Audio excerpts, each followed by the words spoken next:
आज का इस जैन अल्पसंख्यक की इस अति महत्वपूर्ण क्लोज डोर बैठक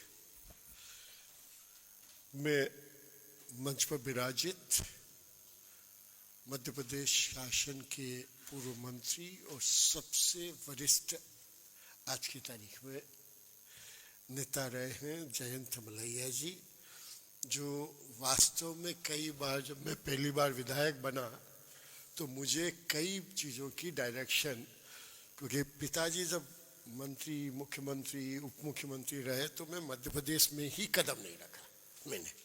मैंने कहा बरगद के नीचे बरगद नहीं होता। इससे सम्मानित जयंत मलैया जी हमारे आज इस कार्यक्रम के राष्ट्रीय अध्यक्ष, जिनके नेतृत्व में हम सब एकत्रित हुए हैं, श्री ललित गांधी जी, आपके ही महामंत्री श्री संदीप भंडारी जी, मेरे बहुत पुराने मित्र हैं गजराज जी, मेरा ख्याल है 30-35 साल पुराना मेरा संबंध है। नाहटा जी भी मेरे पास कई बार हम आए, इनके घर पे भी एक दिन हम भोजन करने गए। सब अभिन्न लोग हैं। फिर गौरव भंडारी जी, वो भी मेरे कई सालों से टच में हैं। उमेश जी, डॉक्टर सचिन जैन जी, जेके जैन जी, विनीत जैन जी, दिनेश भाई दोषी, ये भी मेरे 40 साल पुराने दोस्त हैं। जब मैंने शुरू में इंडस्ट्री शुरू की थी 77 में, 17 साल का था, इमरजेंसी में, पिताजी सांसद थे लेकिन मैंने तब फैक्ट्री शुरू करी थी। तब मैं किसी को नहीं जानता था दिल्ली में। तब से मेरे साथी हैं, ऐसे कई लोग हैं। हम सभी मिलके हम एक उद्देश्य के लिए आज एकत्रित हुए और मुझे एक लाइन दी हमारे अध्यक्ष जी ने कि राजनीति में जैन समाज की कैसे वृद्धि हो। वास्तव में आज अगर सबसे बड़ा और सबसे कठिन विषय है तो राजनीति में एंट्री पाना, क्योंकि तीनों बड़ी पार्टियां जब राजनीतिक विषय में सोचती है तो वो दो बातों के बारे में सबसे पहले सोचती है। आपके साथ कितने हेड काउंट है, आपका कितना संपर्क को भूल के आपकी जाति के कितने वोट हैं, और जाति के वोट ना होने से आपको सबसे बड़ा चैलेंज होता है। दूसरा, इसमें सबसे बड़ा, इससे भी बड़ा चैलेंज जो मानता हूं कि एक जैन से दूसरे जैन को कितनी आसानी से निपटाया जा सकता है, ये सब पार्टियां सीख चुकी है। एक जैन से दूसरे जैन को कैसे निपटाया जाए। और तीसरी जो सब इंपॉर्टेंट बात जो मैं कहना चाह रहा हूं, हमारी आज के 50 साल पहले देश की टोटल आर्थिक क्षमता में हमारा ही कितनी कंट्रीब्यूशन था, वो आज आधा रह गया है। हम इंडिविजुअल तरक्की में हैं, लेकिन नेट में अगर मैं बोलूं percentage of net countries asset में जैन समाज के पास कितना असेट था, वो आज उस मुकाबले आधा भी नहीं है इन ग्रोथ लेवल। क्योंकि दूसरी कम्युनिटी का ग्रोथ लेवल कई गुना फास्ट, क्योंकि बिजनेस का दूसरा नियम है हाई रिस्क हाई प्रॉफिट। और हमारी कम्युनिटी में धीरे धीरे अब ये बोलने लगे काहे को रिस्क लेना, सेफ चलना, व्यवस्थित चलना, स्पॉट नहीं आना। ये कई ऐसे विषय हैं जो हमें बैकवर्डनेस की तरफ ले जा रही है। और हमें इस दिशा में अगर सोचना है तो मैं जब जीटो की फॉर्मेशन हुई थी तब से नौपदम सागर जी के टच में था। फॉर्मेशन के पहले भी कई बार हमारी बात हुई, तो मेरी एक ही लाइन थी उस समय, और उनकी भी वही लाइन थी कि जैन कम्युनिटी को पॉलिटिकल स्ट्रेंथ कैसे बढ़ाई जाए। बाद में आई ब्यूरोक्रेटिक। मैं ब्यूरोक्रेटिक के अगेंस्ट नहीं हूं, लेकिन ब्यूरोक्रेट कोई भी हो, एक लाइन से बाहर नहीं जाएगा। जो चेयर पे बैठा है, he has been trained only for one word, yes sir। जिसने 7 साल नौकरी कर ली, मैं ये कह देता हूं कई बार कि अब उसकी सोचने की और रिस्क की क्षमता 0 हो गई, and he is a perfect yes sir बोलना सीख गया। और ये मैंने एक नहीं, कई ब्यूरोक्रेट, कई अपने निजी मित्र भी हैं। और मैं तो मेरे जन्म के पहले से, मेरे पिताजी एमएलए थे, सब पोस्टों पे रहे, सबको देखा है, सबसे बातें करी है। और व्यापार भी मैंने 0 से शुरू किया। 0 मतलब लिटरली 30,000 रुपया मुझे मिला था, और उससे मैंने व्यापार शुरू किया। और हर संभव, हर जितनी तकलीफें होती थी वो सब पार करके जिया। तो मेरा अभी यही कहना है कि अगर जैन समाज वास्तव में चाहता है, मैं शब्द यूज कर रहा हूं समाज भी, तो उन्हें वास्तव में पहले लेवल से शुरू करना पड़ेगा, पार्षद के लेवल से। राजनीति में मंडल की टोली के अध्यक्ष से शुरुआत करना पड़ेगा। हमारी अपेक्षा क्या होती है, जो सक्षम है, जिसके पास 4 लोग आते हैं, वो सीधा विधायक, सांसद या ऊपर की पोस्टों की बात करते हैं। मैंने मेरी विधानसभा में 3 नगर पंचायतों के नगर के अध्यक्ष बना दिए जैन समाज के। होती है, कोशिश भी करना चाहिए। भयानक आरोप लगे कि एक विधानसभा की 3 नगर पालिकाओं के अध्यक्ष आपने जैन कैसे बना दिए, 2 मंडल अध्यक्ष जैन कैसे बना दिए, जबकि आपके कुल वोट नहीं है वहां 4,000, 2 लाख में से 2 लाख में से वोट में से 4,000 वोट जैन कम्युनिटी के नहीं है। लेकिन ये जो जातिवाद फैल रहा है, और जो शक्ति का, यूथ शक्ति का और बाहुबल का जो डर आ रहा है साथ में, संरक्षण का, वो बहुत इंपॉर्टेंट एलिमेंट आ रहा है। हम उन दोनों का, तभी जब ये बात आई कि भैया आपने एक शब्द सेना जो लिखा, उस शब्द को थोड़ा सा उसका स्वरूप के बारे में सोचना चाहिए। और बहुत अच्छी चर्चा सुबह की चर्चा में आई कि उसे हम यूथ का जिम या कोई और वर्ड देके काम उससे यूथ का कराए। अब देखिए, राजनीतिक पार्टियों की व्याख्या देखिए। पहले हिंदू सभा बनी, उसके बाद बजरंग दल बना, उसके बाद युवा बजरंग। क्यों? रीजन एक ही था कि हमें, हमारे यहाँ पे हमें हर अत्याचार स्वीकारने की आदत बाय बर्थ है। हम बहुत खुशी खुशी कोई का भी अत्याचार सहन कर लेते, और जब तक हम उसका विरोध करने वाली बड़ी टोली ना हो। और मैं अपने ऊपर ही बताऊं, मैंने यहाँ एक संत के साथ कुछ नाटक हुआ सिंगोली में। दिगंबर संत हमारे एरिया में दिगंबर बहुत कम है। रात को घटना हुई, चोरी के हिसाब से आए, उनके साथ थोड़ी मारपीट हो गई, क्योंकि उसके पास देने को कुछ था नहीं, जंगल में और कोई था नहीं रुकने का। दूसरे दिन सुबह में 7 बजे पहुंच गया, रात की 2 बजे की घटना थी। कलेक्टर, एसपी सबको बुला लिया, बात हुई। आखिरी में मैंने क्या निर्णय लिया कि भैया मेरी विधानसभा में हर 10 किलोमीटर पे एक संत निवास बना दो, और उसी दिन घोषणा करके हर संत निवास के 10 लाख रुपए दे दिए। हमने ये नहीं सोचा कि पूरे समाज को खड़ा करके उनसे करवाया जाए, ना कि खुद किया जाए। ये हमारी सोच प्रक्रिया, जो जब आज जैसे अलग अलग व्याख्या होती है, तो उस व्याख्या में से आपके नए कई डायरेक्शन निकलते हैं। हमारी डायरेक्शन ये थी कि अपन शुरू कर देंगे, बाद में तो बढ़ता जाएगा, क्योंकि जैनी लोगों की एक धार्मिक स्थान के नाम पे वो पैसा फटाफट देने लग जाता है, बाद में देता है, स्टार्टअप नहीं करता है। स्टार्ट चीज में सहयोग देने में कभी रुकावट नहीं आती।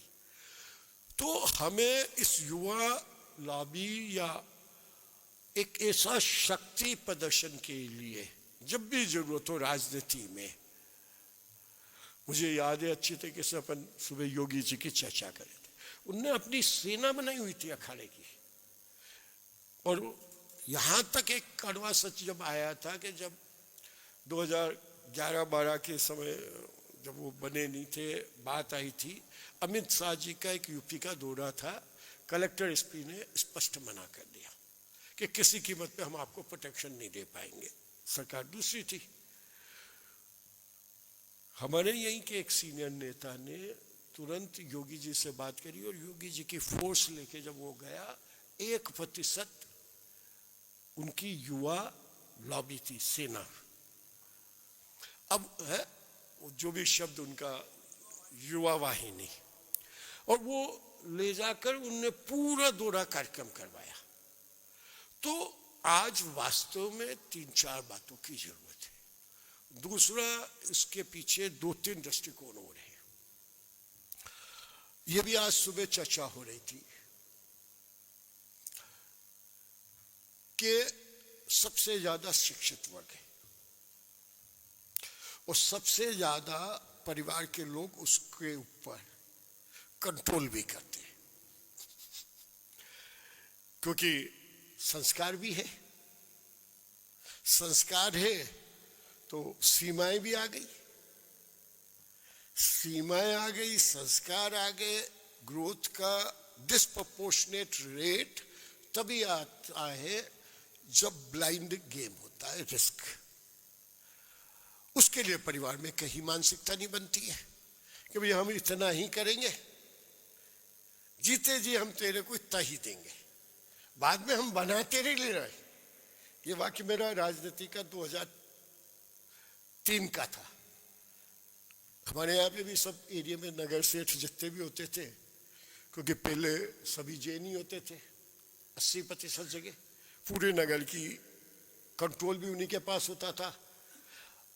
पिछले 20 साल का जो ये परिवर्तन है वो इंडिविजुअल कंट्रोल से फैमिली तक गया। मैं अगर 5 चुनाव की बात करूं तो 2003 में मेरे को 1 राउंड लगाना पड़ा क्षेत्र में कि भैया उम्मीदवार हूं, जैसे दूल्हे को दिखाया जाता वैसे दिखाया गया गांव में मुझे, और मैं बहुत अच्छी उसे जीत गया। दूसरे चुनाव में हर गांव में जाना पड़ा मुझे। तीसरे चुनाव में हर गांव के हर समाज में जाना पड़ा।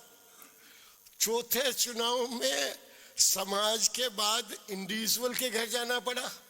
और 5वें चुनाव में तो ये स्थिति आ गई कि भैया अंकल से अलग बात करो, आंटी से अलग करो, चाची से अलग करो, काकी से अलग करो, क्योंकि सब इंडिविजुअल वोट का मालिक हो गया। और अगर मैं 1980 की बात करूं राजनीति में, तो 1980 में मैंने एक सर्वे कराया था, तब मैं इंडस्ट्रियलिस्ट था। तो कांग्रेस के जितने भी बड़े नेता थे, किसी ने अपने क्षेत्र में शिक्षा नहीं आने दी।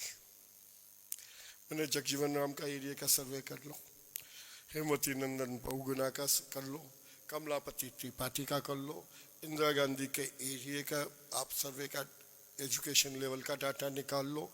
जितने भी बड़े नेता थे मध्य प्रदेश के भी सब नेताओं का, किसी ने क्योंकि उनका ये मानना था जैसे ही शिक्षा और ज्ञान आया वैसे ही अधिकार की बात करेगा, हमारी कमियां निकालकर हमें सार्वजनिक स्थान पे क्वेश्चन करेगा। अब इन सब सीमाओं के बाद और अभी पार्टियों का तो ये मानसिकता बन गई कि क्या जरूरत है जेंट्स कम्युनिटी में ज्यादा देने की, क्योंकि इनको तो एक दूसरे से लड़ा दो और वो ज्यादा काम करेंगे और पैसा भी डबल देके जाएंगे। हमारे सब बैठे भी हुए सेठ लोग पैसा देने वाले भी हैं और देते भी रहे। तो हमें ये समझना पड़ेगा कि दिखावा और वास्तविक आंतरिक अगर पॉलिटिकल पावर नहीं बढ़ाई तो हमारी जितनी भी पूंजी हम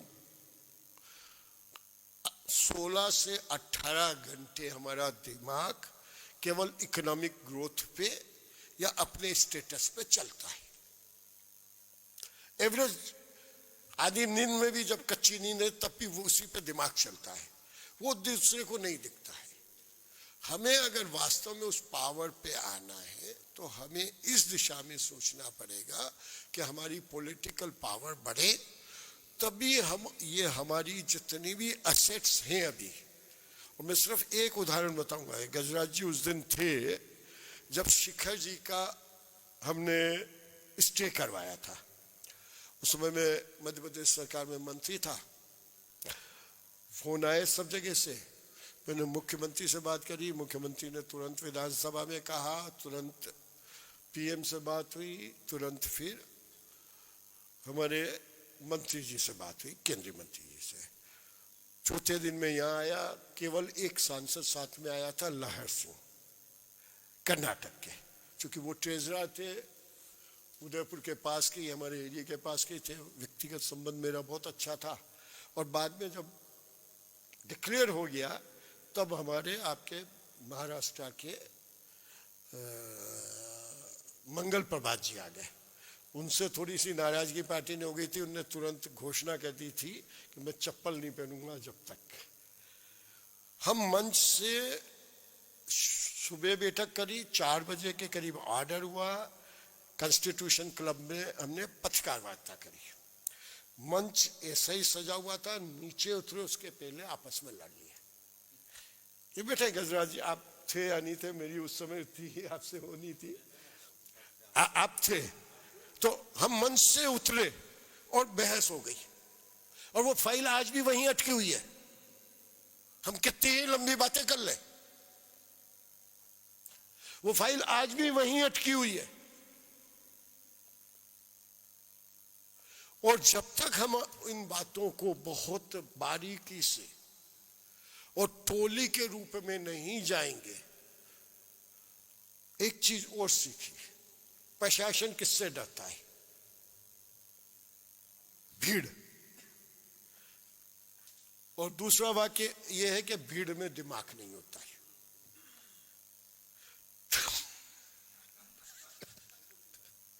तो मैंने 2 ही वाक्य बोले कि जो आप सेना वाले का नाम बदल दो, लेकिन उसको भीड़ का तंत्र वाला बनाओ, तो वास्तव में दूसरे तंत्र को उसका मदद मिलेगा और उसकी वैल्यूएशन आएगी। नहीं तो अगर आपने इसी उसमें सेना या ऐसा कोई नाम रखा तो उसका विरोध भी राजनीतिक दृष्टि से उसी दिन सब पार्टियां कर देंगी, सब समाज कर देंगे।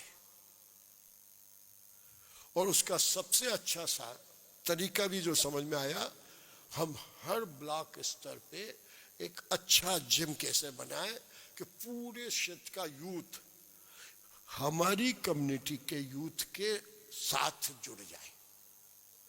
और जब वो जुड़ जाएगा तो वो यूथ ही आपके लिए हर स्तर पे फोर्स खड़ी करेगा। कोई पार्टी हो, कोई व्यवस्था हो, सबका फोकस यूथ पे आ गया। और यूथ भावना से चलेगा। शुरू में छोटा सा एक जिम खुला, एकत्रीकरण का हुआ। अगर आप संघ की बात करें, विचार और शाखा, नियमित वाज द मेन सेंटेंस। हम नियमित कैसे इसको करेंगे, और उस रिसोर्स जो हमें, जैसा आपने बोला कि समाज का भवन के लिए अनुदान हो सकता है, तो हमें तो हर ब्लॉक पे एक तुरंत भवन बना देना चाहिए इसके माध्यम से। और भवन बना के इक्विपमेंट लगा दो, अट्रैक्शन का पॉइंट हो गया। उसमें जो तीसरा इशू आया, मैं बैठे बैठे अभी यहीं बैठे बैठे ये सब सोच बनी है, जो हमारी एक बहन ने चर्चा में रखा था, महिला सुरक्षा। क्योंकि जिम में जाने आज की तारीख में सबकी जरूरत हो गई, और दूसरे समाज की और दूसरे जिम में जाना कितना रिस्की है, और कितने आज की तारीख में हिडन कैमरों के साथ क्या हो रहा है। आई डोंट वांट टू से इन द पब्लिक, इतनी छोटी पब्लिक में भी नहीं बात कर सकते, क्योंकि हम तो रोज देखते हैं। मैं जब व्यापार करता था तो साल में 200-300 नए आदमियों से मित्रता होती थी। राजनीति में तो रोज सुबह से शाम तक 500 नई टाइप की समस्या आती है, नए तरीके से व्याख्या होती है। उस व्याख्याओं का कैसे हम समन्वय करके बैलेंस करें और उसके सब इश्यूज निकालते हैं, तो यही बात आती है। और एक और विषय मैं कहूँगा कि अगर संगठन में यूथ को जोड़ने का तरीका सोचिए तो एआई और एआई की टेक्नोलॉजी का नॉलेज, मैं मेरी विधानसभा में मैं सबसे पहले 7 चीज़ों में देश में नंबर 1 हूँ। देश में जो जावत जैसे छोटे से गांव से शुरू होती है वो पूरे देश को फॉलो करना पड़ता है। मेरे यहाँ सभी सरकारी स्कूलों में मैंने एआई फ्री में पढ़ाता हूँ। पिछले साल 1800 बच्चों को सिखाया, उसमें से 1200 बच्चे अगले साल एआई से फार्मिंग करेंगे। 400 बच्चे एआई से सरकार की किसी भी स्कीम हो उसका ऑनलाइन उसी गांव में किसी ऑफिस में जाने की जरूरत नहीं, वहीं से काम हो सकता है। ये सब जो आरोप प्रत्यारोप है ये अज्ञानता का कारण है। दूसरा मैंने शुरू किया कि नई वर्क को फॉलो द इंस्ट्रक्शन से हटा के अप्लाई द माइंड पे कैसे लाया जाए। हमारा पूरा एजुकेशन सिस्टम किस पे है? 18 साल तक बच्चा पहले माँ के कंट्रोल में रहता है, उसके बाद स्कूल टीचर के कंट्रोल में रहता है। वो माँ बाप की भी बात नहीं सुनता है, स्कूल की टीचर जो बोलते हैं वो सुनता है। और जैसे ही वो आज़ाद हुआ 18 के बाद, जैसे ही कॉलेज में गया, पहली बार आज़ादी मिलती है, फिर राइट रॉन्ग वो किस संगत में कहाँ जाएगा, nobody can assess. Now we have to understand कि कैसे 12 साल तक बच्चे का दिमाग सबसे तेज गति से चलता है। हम कैसे 12 साल की उम्र में उसको डायरेक्शन और अप्लाई द माइंड की आदत डालें। हमारे समाज के बच्चे समाज और वातावरण से सीख रहे हैं।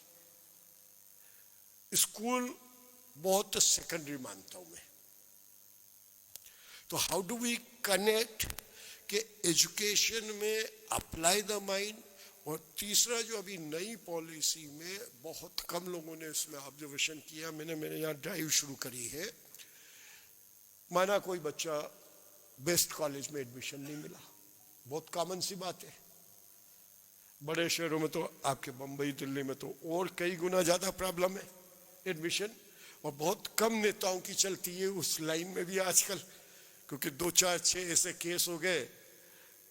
एक दिल्ली के ही केंद्रीय मंत्री ने अपने बच्चे की कराई, इवन मोरारजी देसाई ने वो कंडीशन झेली थी उनकी बेटे के एडमिशन के समय। बहुत भयानक कंडीशन हुई थी, क्योंकि मेरा तो व्यक्तिगत संबंध बहुत था उनसे। तो हम उसको आज की तारीख में डबल डिग्री ऑनलाइन शुरू हो गई है।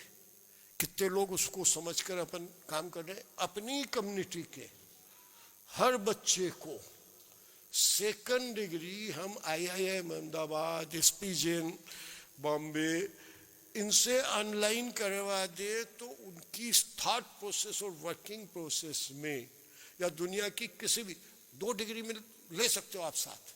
बहुत कम लोगों को पता है और कोई एफर्ट नहीं कर रहा इसमें। अगर ये एफर्ट करके अपन इस पे कर लेंगे तो बड़ा आनंद आ जाएगा और बहुत ज़्यादा उसका फायदा होगा, और वही फिर हमारी ऑनलाइन आ जाएगी। हमारे बीच राजस्थान के विधायक लादूलाल पितलिया जी उपस्थित है। हम सभी उनका स्वागत करेंगे। स्वागत है पितलिया जी आपका। मैं ओम प्रकाश सकलेचा, मध्य प्रदेश से बिल्कुल। तो हम को कुछ नए प्रयोग और नए एक्सपेरिमेंट के साथ, नए कॉन्सेप्ट के साथ, ऐसे मैं कई विषयों पे बात कर सकता था, लेकिन आज का विषय मेरी पॉलिटिकल काउंटिंग नहीं है। आज का विषय जैन कम्युनिटी की आने वाली पीढ़ी को हम कैसे सुपर ब्रेन के साथ पावर, उसको फिजिकल डर ना हो, बाहुबल जिसको बोलते हैं, उसका प्रोटेक्शन अगर साथ में मिल जाए और वुमेन को फ्रीडम मिल गई सेफ्टी के साथ, तो मैं समझता हूं कि सबसे आसान तरीका है कि हम उसमें बहुत तेजी से आ पाए। स्टार्ट हमें नीचे के लेवल से करनी पड़ेगी, और जब नीचे के लेवल से स्टार्ट की बात आती है तो परिवार में उसकी मजाक ना हो, समाज में उसकी मजाक ना हो। वरना अरे देखो करोड़पति बाप इतना बड़ा, पार्षद का चुनाव लड़ा है। और अवसर पे लंबी बात करेंगे। आप सबने मुझे इतनी देर झेला, इसलिए आपका सभी का धन्यवाद। बहुत बहुत धन्यवाद। कोई भी मंदिर होगा, कोई भी उपाश्रय होगा, कुछ भी होगा, इतना व्यवस्थित चल रहा है। इवन तब तक के गवर्नमेंट को मालूम नहीं है कहां पर इन्वेस्टमेंट करना चाहिए, वो इन्वेस्टमेंट अपन निकाल के देते हैं। इतना प्लानिंग से कर सकते हैं। तो एक इकट्ठा क्यों नहीं हो रहे जैन? मेरा प्रॉब्लम क्या है, चेन्नई वाले तो चेन्नई वाले बेंगलोर के साथ में नहीं आएंगे, बेंगलोर वाले बोले कि हम, बॉम्बे वाले बोलेंगे नहीं नहीं बेंगलोर तो नहीं, हमको तो बहुत लंबा पड़ता है। क्यों? सब संस्था चल रही है, बहुत अच्छी तरह चल रही है, और हर एक के पास, यहां पर जो बैठे हुए सबके पास 10 से लेके 10,000 मेंबर है। अलग अलग साइज की सब संस्थाओं में आप बैठे हो, पर 10,000 की संस्था के साथ में 500 आदमी की एक संस्था दूसरी है, वो आके कुछ भी बात करे वो सुनने को तैयार नहीं है अपन। क्यों? तो एक एजेंडा ऐसे बनाओ कि जो एजेंडा एक सिंपल एजेंडा हो। एक छोटा सा दाखला देता हूं, मेरी हिम्मत नहीं हो, मेरी ताकत नहीं है कदाच। अंकल अपનું नाम શું आपका? पदम बागमार, बागमार जी। बागमार जी बोले तो कदाच आप सुनेंगे। आज तक अपने को एक संवत्सरी मना सकते हो? क्यों? बस मैं वही लाइन पा रहा हूं। गुरु महाराज कौन है? नहीं भाई साहब, आपको क्वेश्चन पूछ रहा हूं, गुरु महाराज कौन है? अपने से बने हुए हैं ना। आपका भाई होगा, आपका काका होगा, आपका मामा होगा, कोई भी, एक मिनट, या मामी होगी, कोई भी चीज अपने गुरु महाराज बने हैं ना, बाहर से तो कोई इंपोर्ट तो नहीं किया है। तो गुरु महाराज जी को समझाना किसका काम है? नहीं, आप जो एक मिनट, आपने जो एक्सप्रेशन दिया, I am not agreeable with you sir. पहले के जमाने में समाज में, मेरे फादर की मैं बात कर रहा हूं, मेरे फादर प्रमुख थे जालव नगर के उपासय के, और वहां पर एक छोटा महाराज ने, छोटा सा मतलब जिसको बोल सकते भाई, जितने 2 साल पहले दीक्षा ली थी, तो नव दीक्षार्थी, और उसने मिस्टेक कर दी। उसने रूम बंद करके कोई ज्ञान की चर्चा कर रहे थे, 2-3 बार बोला कि भाई तुम ये बंद करो, ये नहीं करना का, किसी बहन के साथ में आपको रूम बंद कर नहीं बैठना। बोला नहीं, मैं ज्ञान की चर्चा तो मैं अकेले ही करूंगा।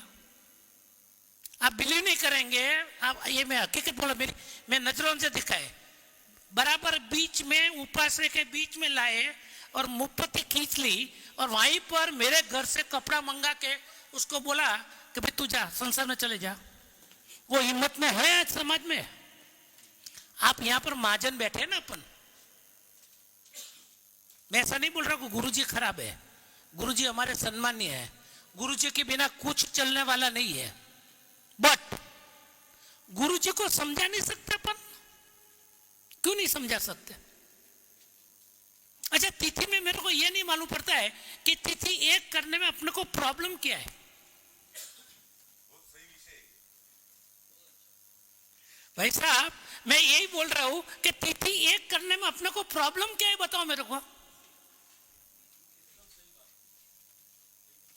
आप चौथ या पांचम, अपन 2 बोलते हैं, कोई चौथ वाले, कोई पांचम वाले, हम स्थानकवासी तो चौथ में मिनाते, देरावासी पांचम मना, जो भी है।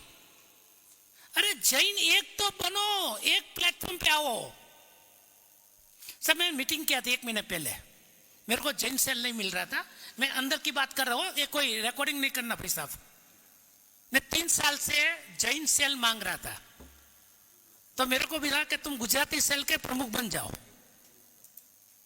गुजराती सेल में नाम भी डिक्लेयर हो गया मेरा। मैंने भाई साहब क्या बोला मालूम है? भाई साहब मैं आपको बोल रहा हूं कि गुजराती सेल 15 साल से चल रही है, तो मेरे ऊपर 15 बॉस हो गए। मेरे को बॉक्स के अंदर काम नहीं करना है, मेरे को जैन समाज के लिए काम करना है। सुनो मैंने क्या बोला। और वहीं पर मैंने गुजराती सेल का वहां पर अध्यक्ष का नाम मैंने कैंसिल करा दिया। फिर वहां से मैसेज आया कि सीयू से आपको क्या चाहिए, तो मतलब मेरे को छोटा सा दे, बड़ा नहीं चाहिए। एक ऐसी संस्था दे कि जहां पर मेरी जाति के लिए, मेरी ज्ञाति के लिए कोई मेरी कैपेसिटी नहीं है। मैं तो बहुत छोटा आदमी हूं, मैं क्या करूंगा, मैं अकेला कुछ नहीं कर सकता हूं। आप सब साथ में होगे तो क्या नहीं कर सकते, मेरे को ये बताओ। और इसलिए मैं आपको सबको हाथ जोड़ के मैं विनती करता हूं, आप आओ, आप नहीं आओ तो आपको बच्चे को लाओ, बच्चे को ना तो बच्ची को लाओ, या आपके घर में पुत्र वधू सब तैयार है, सबको काम करने का मन है, क्यों काम नहीं कर सकते। मैं ये बहन बैठी है बाजू में, सी इज ए कॉर्पोरेटर। अभी हम खाने खाने के टाइम पे 2 मिनट बात किया। क्या नाम आपका? श्वेता भंडारी। एक ही सेकेंड ना, गजराज जी गंगवाल दिगंबर महासभा के अध्यक्ष, मैं उनसे भी विनंती करूंगा कृपया वो मंच पर पधारे। सॉरी। और ललित जी नाहटा, ललित जी नाहटा, वो भी हमारे जीतो वाले हैं, हम जीतो के मेजोरिटी आज। आजा आजा ललित जी आ जाओ। अरे भाई साहब आ जाओ यार, यह मेजोरिटी तो दिखाओ। श्वेता, मैं श्वेता का एक एग्जांपल दूंगा विथ योर परमिशन। हाँ बहन, यार मेरी छोटी बहन इसलिए बोल सकता हूं। उसने कितने पापड़ बेले होंगे खाली कॉर्पोरेट बनने के लिए, कैन यू बिलीव इट। तो भी हिम्मत से खड़ी रही, हिम्मत से जीती, और आज नासिक की कॉर्पोरेट बन गई। शुरुआत में थोड़ा प्रॉब्लम तो आएगा सर, बट एक बार बन गए फिर आप सबको तो मालूम है क्या शब्द बोलते अपन, शब्द क्या यूज करते हैं। एक बार सत्ता में आ गए फिर क्या होता है, बोलो कुछ तो जवाब तो दो। ना ना ना ना ना ना ना ना, आजकल किसका भाव ज्यादा बढ़ रहा है, चांदी और सोना ही बनता है भाई साहब। आज तो देने को बैठे हो, आज दे दे के थक गए है। सोना चांदी बनाना है तो आपको आपके घर से एक आदमी को, एक को किसी हालत में आपको लाना ही पड़ेगा। नहीं लाएंगे, किसकी ताकत नहीं है, कोई धर्म आप बचा नहीं सकेंगे। हम लोग, मेरे पास बंगला है बॉम्बे में, कितने भी कीमत हो, 50 करोड़ 100 करोड़, क्या वैल्यू है। नीचे वॉचमैन कौन है, रात को सोते कौन करते, और वॉचमैन रात को आके भाग जाएगा तो क्या करेंगे। तुम्हारी ताकत है बॉम्बे में, तुम सो सकते हो, नहीं है सर। अपनी स्वयं अपनी खुद की रक्षा करने के लिए कुछ न कुछ करना पड़ेगा। पधारिए अध्यक्ष साहब। भाई आपने नए पद्म महाराज साहब का नाम सुना होगा, सब जीतो वाले हैं, सब जानते हैं। ललित जी बराबर, इतने बड़े संत होने के बाद छोटी सी प्रॉब्लम किसी ने क्रिएट किया था 5 साल 7 साल पहले। मेरे को एक आदमी दिखाओ, एक सुना दिखाओ कि 10 आदमी खड़े होके बोले कि गुरुदेव हम बैठे सामने, क्यों? क्या वहां सब लोग चुड़िया पहन के बैठे थे? सबको मालूम था कि गुरु जी का वाक नहीं है, गुरु जी का कोई प्रॉब्लम नहीं है। किसने क्रिएट करके ये प्रॉब्लम खड़ा किया था? जो बेन जी ने अभी बताया ना, कोई भी महाराज साहब का कोई भी स्टेट में कुछ भी कोई प्रॉब्लम हो गया, और साला बॉम्बे में पट्टा लगाने के लिए माफी मांगनी पड़ती है। क्यों? किसके लिए? तुम्हारे बाप की जगह है, बॉम्बे आपकी है, बॉम्बे हमारी नहीं है। पैसा हमने भी दिया है, हमने करोड़ों रुपया खर्चा किया है, तो हमारा कोई राइट ही नहीं है बॉम्बे में, सब राइट आपका ही है। तो ऐसा लग रहा है, तो इससे तो बेटर है बॉम्बे छोड़ के नया बॉम्बे बना लो। तो मेरी आपको खास विनती है, आपको अगेन अगेन एक रिक्वेस्ट कर रहा हूं, और कुछ नहीं करो, छोटा से छोटा फक्त धार्मिक नहीं, धार्मिक के साथ में सामाजिक, सामाजिक के साथ में जो भाई साहब ने ये लिया है, एक व्रत लिया है, और व्रत में इस संस्था में अपने को किसी हालत में जोड़ना है, जोड़ के एक पुरवार करना है कि जैन क्या कर सकते हैं। खूब खूब आभार, धन्यवाद। जय जिनेंद्र। सभी को जय जिनेंद्र। ओम प्रकाश जी सकलेचा साहब ने, भाई साहब ने इतना डिटेल में बताया कि उन्होंने एक जो बात बताई कि हम संख्या में कम हैं, ये हकीकत है और इसमें हम कुछ कर भी नहीं सकते। संख्या बढ़ाने में तो दशकों लगेंगे, सदियां भी लग जाए, लेकिन ये विचार जरूर करना है कि कम संख्या में होते हुए भी हम कैसे प्रभावशाली बन सकते हैं। आज यहूदी संख्या में बहुत कम है, लेकिन डायरेक्ट इनडायरेक्ट अमेरिका गवर्नमेंट में उनका बहुत बड़ा सह है। तो वो संख्या के आधार पर नहीं है, उनके दिमाग के आधार पर है। और जैनियों में दिमाग की कमी नहीं है। कुछ कमी है तो यही है कि हम आपस में मिलकर के नहीं रह पा रहे हैं, और उसी के कारण हमारी जो इमेज है वो सरकार में घटती जा रही है। 90 के दशक से पहले ये स्थिति थी, कोई जैन समाज का व्यक्ति कोई मंत्री से मिलने चला जाता तो इमीडिएट बुलाता, वो गेट तक रिसीव करने आता, फिर गेट तक सी ऑफ करने आता। लेकिन उसके बाद में जो हमारी आपस में लड़ाइयाँ जो सड़कों पर आ गई, उससे हमारी इमेज को बहुत क्षति पहुंची। अब तो जैनियों का कोई डेलीगेशन भी जाता है तो भली आधा घंटा वेट करता रहे, उनको कोई हड़बड़ी नहीं रहती। तो हमको ये चीज़ ज़रूर देखनी है। ठीक है, हमारे मतभेद होते हैं, लेकिन मतभेद को हम भीतर ही भीतर रखें, इसको बाहर ना आने दें तो ज़्यादा उचित रहेगा।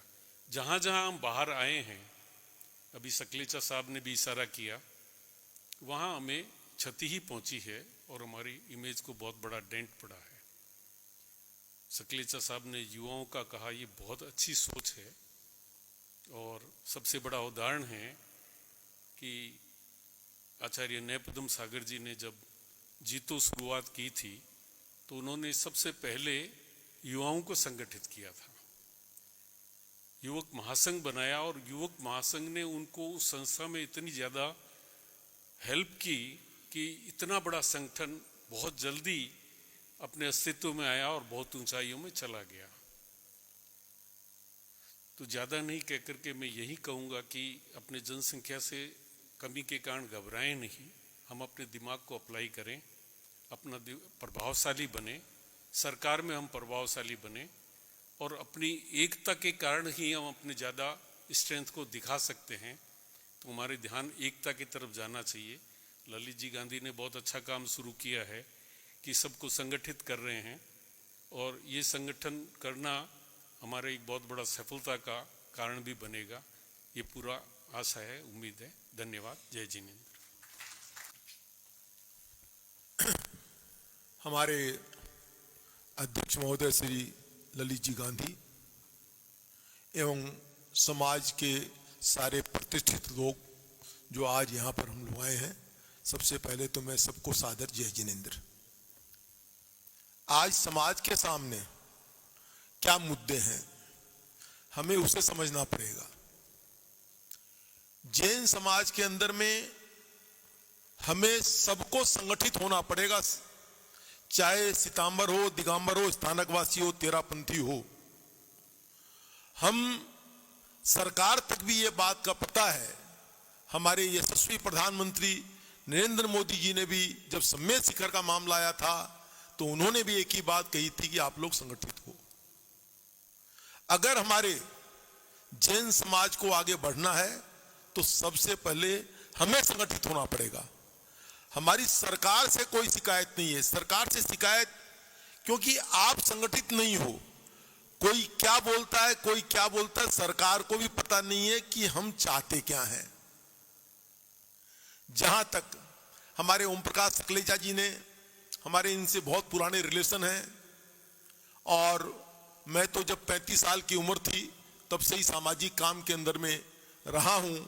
मैंने पूरा देश का भ्रमण किया है, और जो कहते हैं कि जैन समाज की संख्या नहीं है, मैं ये बात मानने को तैयार नहीं हूं।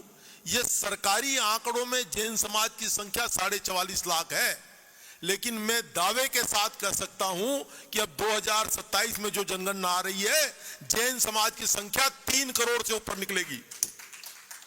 और इस पर भी महासभा हमारी जो है काम कर रही है। हम 3-4 प्रोग्राम भी कर चुके हैं। हम ये भी कमियां हमारी रही हैं, हमारी जनसंख्या कम होने का भी कारण हम ही रहे हैं। हम नाम के आगे तो जैन नहीं लिखते थे, धर्म के कॉलम को खुला छोड़ देते थे। जब आप जैन नहीं लिखोगे, धर्म के कॉलम को खुला छोड़ दोगे, तो उसके अंदर में हमारी गिनती दूसरे समाज के अंदर में हो जाती थी। आने वाला समय बहुत क्रूशियल समय है जैन समाज के लिए।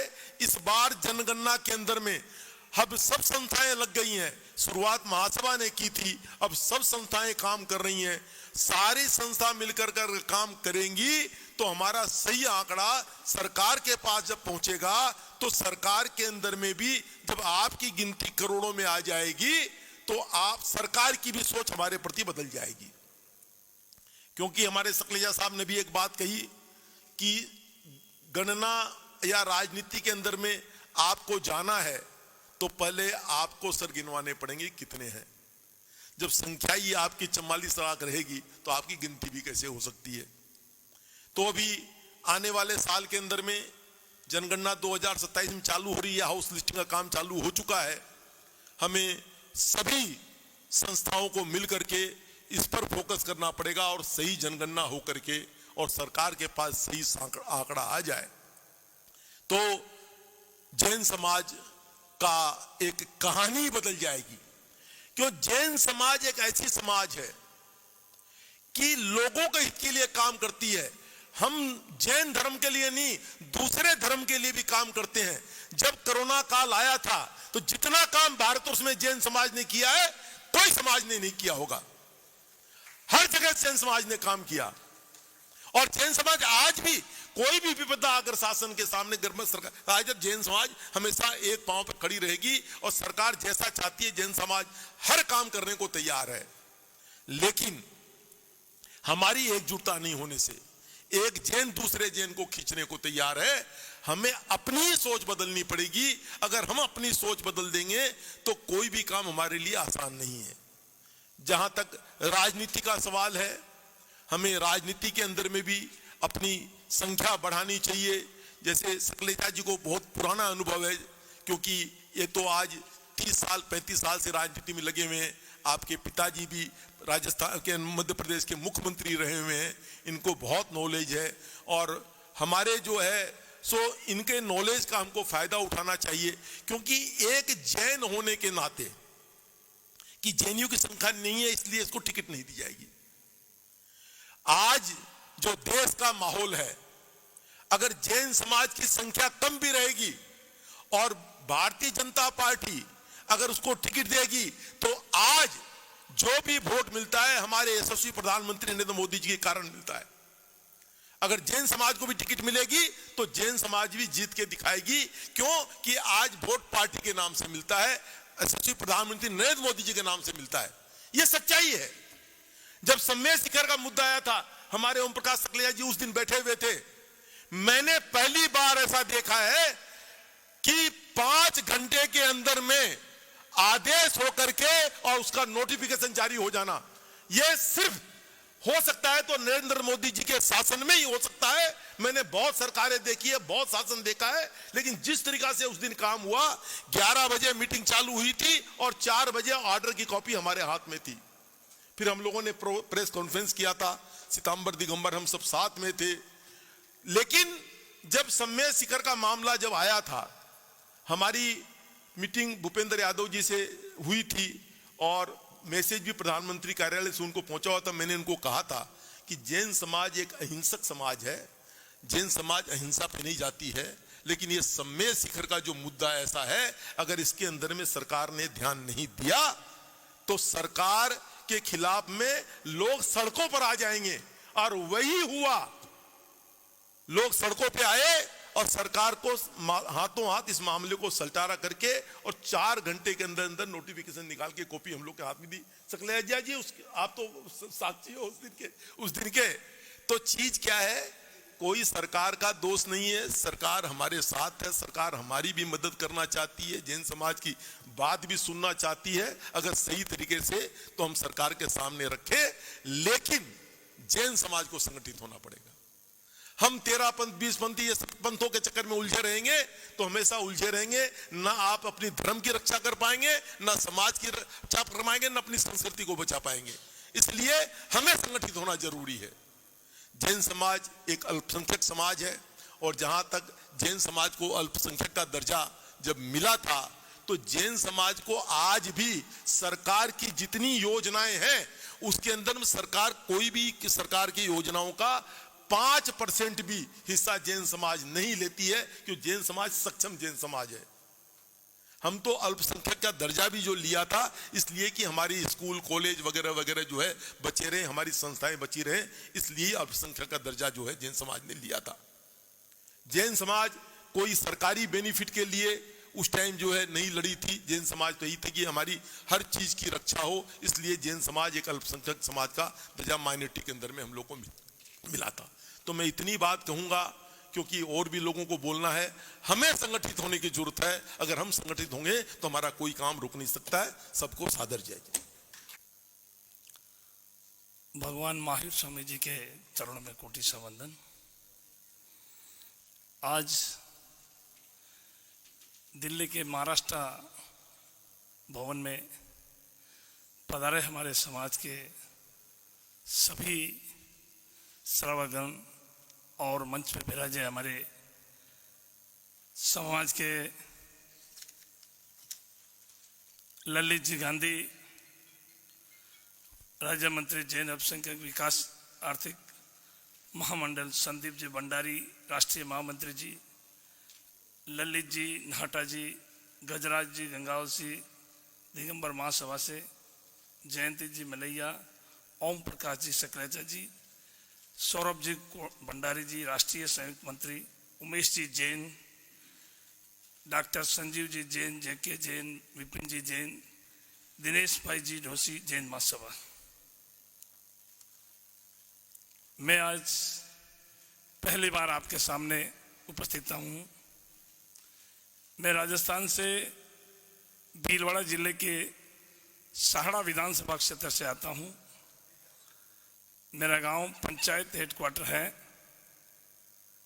मैं 18 साल से राजनीति में सेवा करते करते करते आया हूँ।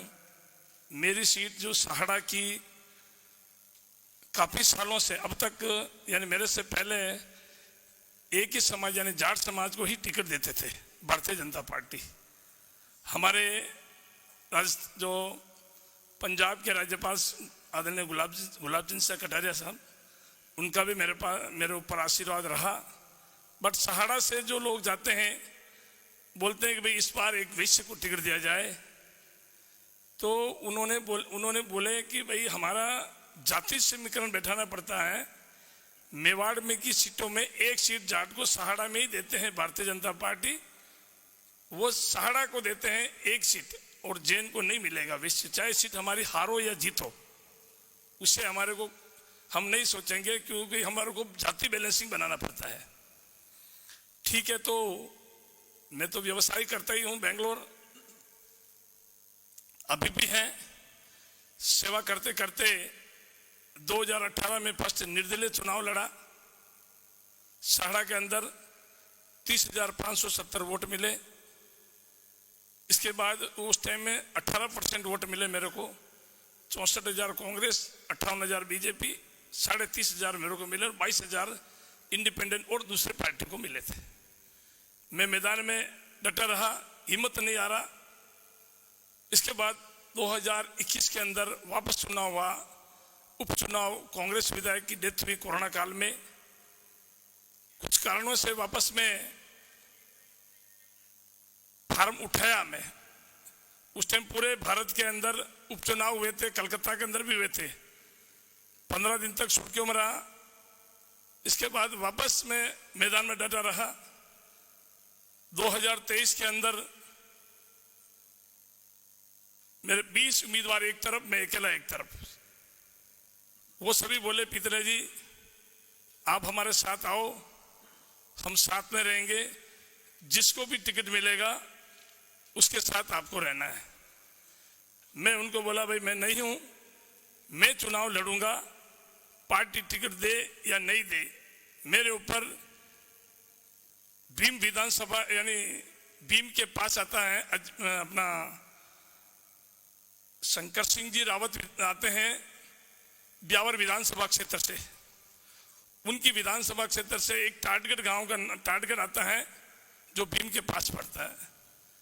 मैं उधर मेरा इष्ट है और मेरी बहू भी बीमार थी, तो मिसेज ने एक बार इंटरनेट पे देखा था कि भाई कैंसर बीमारी थी, बोला भाई लास्ट स्टेज पे है। और तो बाद में हमने इंक्वायरी किया, हमारे भाई साहब हैं टाटगढ़ वाले, पितले जी हैं अपने, तो वो बोले भाई एक बार जाओ देखो आप। मैं गया टाटगढ़, शनिवार के दिन उधर तीनों भगवान की, देवनारायण भगवान, पारसनाथ भगवान, तीनों भगवान की उधर पूजा पाठ होती है। और पापा जी भी आते हैं, हमारे को आशीर्वाद दिया कि तू जा मैदान में और तेरे को टिकट मिलेगा और तू चुनाव जीतेगा। मैं बोला बाबूजी टिकट नहीं मिलेगा तो कोई चिंता वाली बात नहीं, आप तो मैदान में रहो, टिकट मिलेगा। मैं इस कलयुग के अंदर वैश्य जाति से आता हूँ, मेरी जाति के वोट नहीं है, बहुत कम वोट है, अदर समाज पूरा है। बिल्कुल आप जाओ और मैदान में रहो, आप तो मैं बैठा हूँ, कोई चिंता वाली बात नहीं। विधानसभा क्षेत्र में काफी तकलीफें दी, काफी दर्द दिए उन लोगों ने, मैं हिम्मत नहीं आ रहा, मैदान में डटा रहा। 2023 के अंदर पार्टी ने पहली लिस्ट के अंदर 41 के अंदर मेरे को मौका दिया। केंद्र के नेतृत्व के हिसाब से, माननीय अमित शाह जी के नेतृत्व के हिसाब से ही या मोदी जी के नेतृत्व के हिसाब से ही हमारे को टिकट मिला। मेरे को उन्होंने भरोसा किया और उनके भरोसे पे मैं खरा उतरा और राजस्थान की दूसरा नंबर की भारतीय जनता पार्टी में मेरे को जनता ने जीत दिलाई। पहली जीत दिया कुमारी जी की 72,000 से जीते, वो भाजपा सीट से ही उनको टिकट दिया। मेरा कांग्रेस का गढ़ है, साहड़ा विधानसभा क्षेत्र का इतिहास आप खोल के देख सकते हो, किसी भी टाइम मालूम पड़ जाएगा। मैं राजनीति में सेवा करते करते आया हूं। इसके बाद अब तक जो मेरा काम मैं कर रहा हूं, मेरे को मालूम है, मेरा काम के ऊपर मेरे को भरोसा है। मैं सभी जनता को मान सम्मान देकर मैं काम करता हूं। है बात जो बता रहे हैं कि भाई अपने समाज के लोग कम हैं, कम नहीं समझो। मैं समझता हूं अपने समाज के लोग कैसे हैं। एक आदमी, एक श्रावक, एक कार्यकर्ता, मेरे विश्वास से अपन जितने बैठे हैं, मेरी सोच बोलता हूं, हम सब व्यापारी वर्ग से आते हैं। नौकरी अभी अभी करने लगे, बाकी व्यापारी वर्ग ज्यादा है। हमारे सभी के पास कभी 1000, 500, 200, 300 लोग तो काम करते हैं इंडस्ट्री एरिया में। सभी के बिजनेस है, बिजनेस में सभी के कस्टमर हैं। किसके 1000, 2000, 500 कितने कितने के कस्टमर हैं। पहली बात यह है कि वैश्य वर्ग पे जनता हमारे पे, सभी जाति की जनता हमारे पे विश्वास करती है। जैन समाज का आदमी कभी किसी को धोखा नहीं देता है, पूरी समाज हमारे पे विश्वास करता है।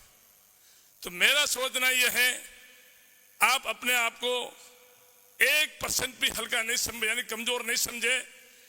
भले कौन से भी किसी भी जगह हमारे को अगर टिकट दिया जाए, तो मैं विश्वास के साथ बोलता हूं कि हमारा बंदा भारतीय जनता पार्टी से जीतेगा, यह मैं विश्वास दिलाता हूं। मैं सहाड़ा से, देखो आप, अब तक जाट समाज को टिकट देता आ रहे पार्टी, भारतीय जनता पार्टी में जाट समाज और कांग्रेस के अंदर ब्राह्मण समाज को टिकट दे रही थी पार्टी। उन दोनों समाज के विधानसभा में ज्यादा पॉपुलेशन थी, अभी भी है। और वैश्य यानी वैश्य, जैनी नहीं वैश्य, अग्रवाल ओसवाल माहेश्वरी मिला के हम 8,000 पॉपुलेशन ही है। सहाड़ा की तरह हर जगह इतनी ही है, आबादी कम तो कम क्या करें। तो सबसे पहले आप ये ध्यान रखना, अपनी सेवा जो करते हैं वो करते रहिए। और लक्ष्मी जी का तो हमारे को और सरस्वती जी का तो हमारे को भगवान ने वरदान दिया है। एक समय ऐसा आएगा अपने ही लोग विधानसभा में ज्यादा बैठेंगे, क्योंकि मैं एक आपके सामने एक सबूत हूं। इतिहास में सहाड़ा में टिकट कभी जैन समाज को नहीं दिया और पहली बार दिया है। और माननीय आपको बता दिया, दोनों के हिसाब से, केंद्र के नेतृत्व के हिसाब से टिकट दिया है। दिल्ली में ये सोचते हैं, और हमारा जो हम विधानसभा में जो काम करते हैं, दिल्ली के पास आंकड़ा है, उन स्टेट को पास भी आंकड़ा है कौन बंदा क्या काम कर रहा है। हमारे में कहावत है कि गुड़ तो अंधेरे में ही मीठा लगता है, जो सामान बाहर नहीं बिकता उसको सजाना पड़ता है। मैं ये विश्वास दिलाता हूं कि सबसे पहले चाहे अपनी अपनी विधानसभा में 10,000 हो, 20,000 हो, भले 25,000 हो, 5,000 ही हो, कोई अपने को टेंशन नहीं लेना। ऐसा नहीं समझना कि वो जाति का वोट ज्यादा है, वो जाति का वोट ज्यादा है। नहीं, मैं निर्दलीय लड़के आया हूं। मैं अपनी जाति का वोट नहीं तो मैं अकेला निर्दलीय लड़ा हूं। मैं आपके पास जनता का विश्वास रहेगा, यह मैं विश्वास दिलाता हूं। और जनता पूरी विश्वास करेगी कि भाई एक वैश्य समाज वाला आदमी, जैन समाज वाला आदमी कभी धोखेबाज नहीं होता है, और जो बोलेगा वो करेगा। जनता को पूरा विश्वास है। मैं सहाड़ा के अंदर में मैं भी कम से कम 2008 से राजनीति में सेवा करते करते आया हूं। जनता को भरोसा है, मेरी निजी योजनाएं भी सहाड़ा विधानसभा क्षेत्र में चलती है।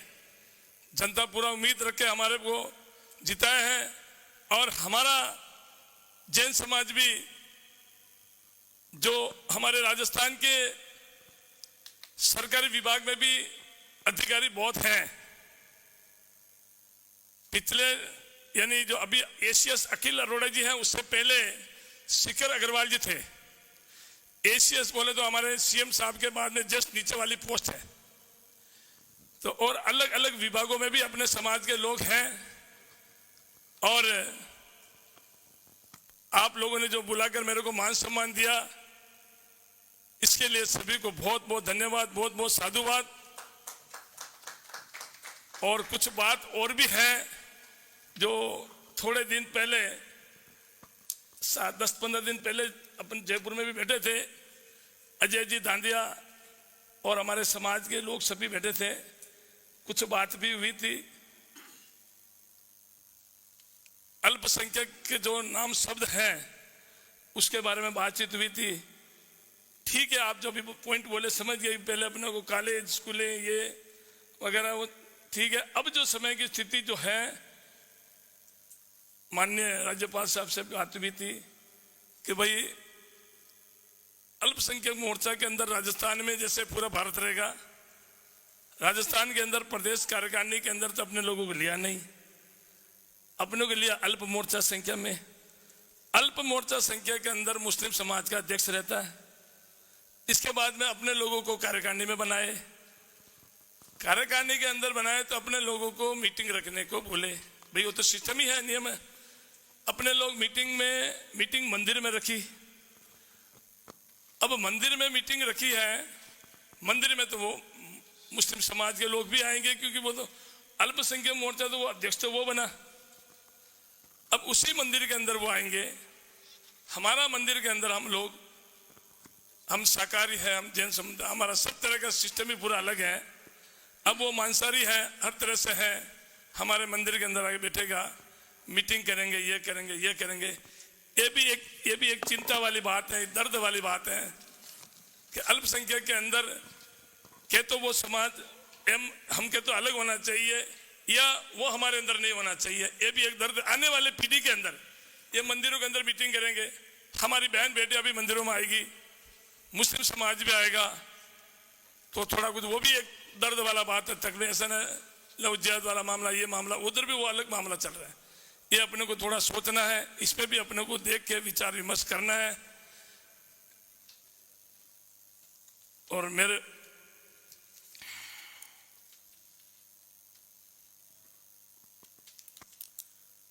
बहुत बहुत धन्यवाद, बहुत बहुत साधुवाद।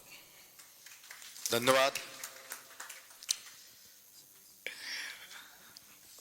आदरणीय ललित भाई, सुभाजी भाई साहब, मंच पे विराजे सौरभ भाई, संदीप भाई सब, एवं मेरे सभी भाइयों, आप सबको प्रणाम।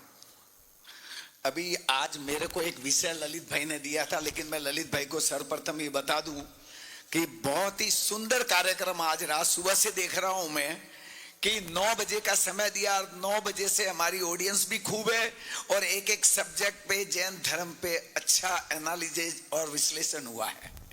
और ललित भाई जिस समय ये संस्था के संस्थापक हुए थे तब सर्वप्रथम हमने 2-3 मीटिंगें करी, उसके बाद ये संस्था भी धीरे धीरे कोरोना काल रहा या कोई भी वजह रही, स्लो रही, पर उनके अपना प्रयास सतत रहता रहा और उस प्रयास के कारण ये महाराष्ट्र में राज्यसभा के मंत्री बने।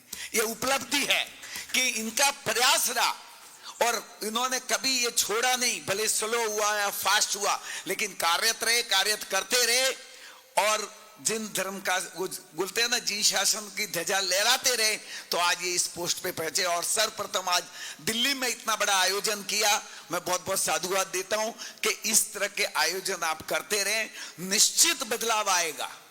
और मेरे को अभी उन्होंने एक वो दिया है विषय कि दिनेश भाई आपको जैन समाज के समक्ष उपस्थित विभिन्न चुनौतियां, उस पर विचारना। मैं चूंकि गांव से हूं, राजस्थान से हूं, तो अभी हमारे राजस्थान में, गुजरात में या कई छोटे छोटे गांव हैं, वहां से हम सब पलायन करके शहरों में आ गए। वहां हमारे जैन धर्म के मंदिर, उपाश्रय, स्थानक बहुत सारे हैं। अब वहां पे साल में या तो एक बार ध्वजा पे जाते हैं या कोई समाज मीटिंग बुलाती है तो जाते हैं, नहीं तो जाना आना बंद हो गया। और वहां करोड़ों रुपए की संपत्तियां हमारी वहां पड़ी है। और कुछ समय के बाद वहां क्या हो रहा है, धीरे धीरे वहां के लोग, हमारे लोकल, हम ध्यान देते नहीं, या तो कोर्ट केस करके खुद ले रहे हैं या कब्जा करके रह रहे हैं, हमारा ध्यान नहीं जा रहा है, वैसे ही हथियारे हैं। तो ये हमारी सबसे बड़ी विडंबना है कि गांव के प्रति हम सबकी उदासीनता हो गई है और हमारी करोड़ों की जो जायदाद है, धर्म का जो जिस तरह की जितने जो सब थे वो सब खतरे में पड़ गई हैं। अभी तो फिर भी जा रहे हैं, साल में एक बार ध्वजा के माध्यम से जाते हैं, गांव के जो संगठन होता है उसके माध्यम से जा रहे हैं, लेकिन आने वाले 10 साल में क्या होगा उस पर विचार करना हमें बहुत जरूरी है। ये सब जगह हमारी चली जाएगी। एक सिरोही जैसे में 16-18 मंदिर है, मेरे गांव मंडार में 6 मंदिर है, शिवगंज में 20 मंदिर है, क्या होगा? जैन समाज ही नहीं है। और इससे भी ऊपर की विडंबना बताऊं, अगर कोई जैन भाई वहां रहता भी है तो उसके लड़के को कोई लड़की नहीं देता, बोले शहर में नहीं रहता तो इसको लड़की कौन देगा। ये हमारे लिए सबसे बड़ी चुनौतियां आने वाले टाइम में होगी कि गांव में हमारी जितनी भी थी वो सब हमारा अस्तित्व खतरे में पड़ जाएगा। और इससे बढ़कर क्या हो रहा है, गुरु भगवंत। अब जब आप लोग गुरु वहां रहते ही नहीं तो गुरु भगवंत गांवों में आते ही नहीं, वो मेन रोड से गुजर जाते हैं, गांव साइड में रह जाते हैं, पता चलता है इस गांव में तो 3 घर हैं, इस गांव में 2 घर हैं, गोचरी कहां से मिलेगी निर्दोष उनको। तो हो क्या रहा है, वो सब विहार धाम या मेन रोड से जा रहे हैं और उसके कारण क्या हो रहा है, रोज एक्सीडेंट होते हैं। आज हाईवे पे जाओगे, गाड़ियां इतनी बढ़ गई है, कुछ चीज हम मानते हैं कि इंटेंशनली हो रही है, पर कुछ तो हम भी देखते हैं कि इतना वॉल्यूम हो गया है ट्रांसपोर्टेशन का, इतना यातायात बढ़ गया है रोड पे और इतनी गाड़ियां चलती हैं। और गुरु भगवंत का विहार भी सुबह होता है और सुबह के टाइम में क्या होता है, ये सब हम जवाबदार हैं, करें क्या। क्योंकि गांव की जो पगडंडियां हुआ करती थी, एक गांव से दूसरा गांव जो पगडंडियों से जाया करते थे, जो एकदम सुरक्षित रास्ते थे, वो सब बंद हो गए और आने वाले टाइम में वो भी बंद हो जाएंगे। तो ये हमारे लिए एक बहुत बड़ी चुनौती है कि गुरु भगवंत का विहार कैसे हो, साध्वी जी भगवंत का विहार कैसे हो। तो ये हम लोगों को एक सोचना पड़ेगा कि गुरु भगवंत कैसे सुरक्षित रहें। ये जैन समाज के लिए, ये जितने भी हमारे छोटे छोटे गांव हैं या गुरु हैं, उसके लिए बहुत विचार है। हम अब फेडरेशन के माध्यम से इसमें क्या कर सकते हैं, हमें विचारना करने की जरूरत है कि हम इस पे क्या करें। और नहीं, मतलब ये पॉसिबल नहीं है, लेकिन हम क्या कर सकते हैं इसमें विचारना जरूर करें और एक प्रयास करें। जैसे अभी देखो वीआर के लिए हमारे सब हो गए, समितियां बन गई, वीआर में लोग बच्चे हमारे जाते हैं साथ में, धीरे धीरे एक गांव से दूसरे गांव से, तो कहीं न कहीं विचारना करेंगे, सब्जेक्ट पे चर्चा करेंगे, कुछ ना कुछ हल तो निकलेगा और हमें करना चाहिए। और दूसरा हमारी युवा पीढ़ी, हम हमारी युवा पीढ़ी को कैसे जोड़े। आज के समय में सोशल मीडिया ऐसा हो गया है और ये मोबाइल ने ऐसा कर दिया किसी को टाइम ही नहीं है। घर पे भी आते हैं तो सब 4 लोग हैं तो चारों खाना आ रहा है तब तक मोबाइल पे लगे हुए हैं, वो भी आपस में बात नहीं करते। तो आने वाले समय में करेंगे क्या? इन युवाओं को धर्म से कैसे जोड़ेंगे, इन युवाओं को समाज से कैसे जोड़ेंगे, ये भी एक जोड़ने के लिए हमें प्रयास करना पड़ेगा कि हमारी युवा शक्ति को कैसे जोड़े। बाकी जगह तो वो सब जाते हैं, लेकिन धर्म का जैसे ही नाम आता है या गुरु भगवंत के चौमासे में जब भी नाम आता है तो हमारे युवा कितने जुड़ते हैं। और उनको इससे जोड़ने के लिए, हमारे संस्कार से जोड़ने के लिए या आपस में एक नेटवर्किंग के लिए जैन टू जैन हम कितना प्रयास कर रहे हैं। इसमें हमारा फेडरेशन की क्या भूमिका होनी चाहिए, इस सब्जेक्ट पे भी हमें किसी दिन बैठ के विचार करना चाहिए और हमें सोचना चाहिए।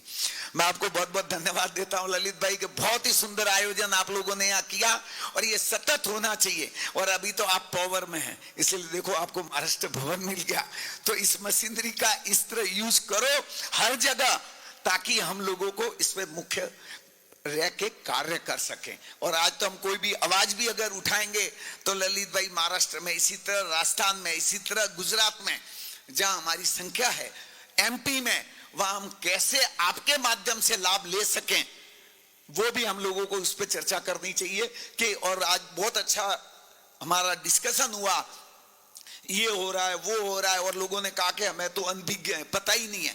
तो कितनी चीजें ऐसी हैं जो आज इस मीटिंग के माध्यम से हमारे को पता चली कि हमारी इतनी सारी कार्य आप लोगों ने कर दिया, लेकिन हमारे मेंबरों को भी पता नहीं। तो इस तरह की मीटिंग आप करते रहिए, हम भले टाइम ना दें लेकिन आएंगे जरूर और जरूर प्रयास करेंगे कि आपके साथ जुड़ के इस झंडे को आगे चलाएं। आपका बहुत बहुत धन्यवाद, आप सबका भी बहुत बहुत धन्यवाद। मैं दिल्ली की ओर से देना चाहता हूं कि आप सब दिल्ली पधारे। आप सबका बहुत बहुत धन्यवाद।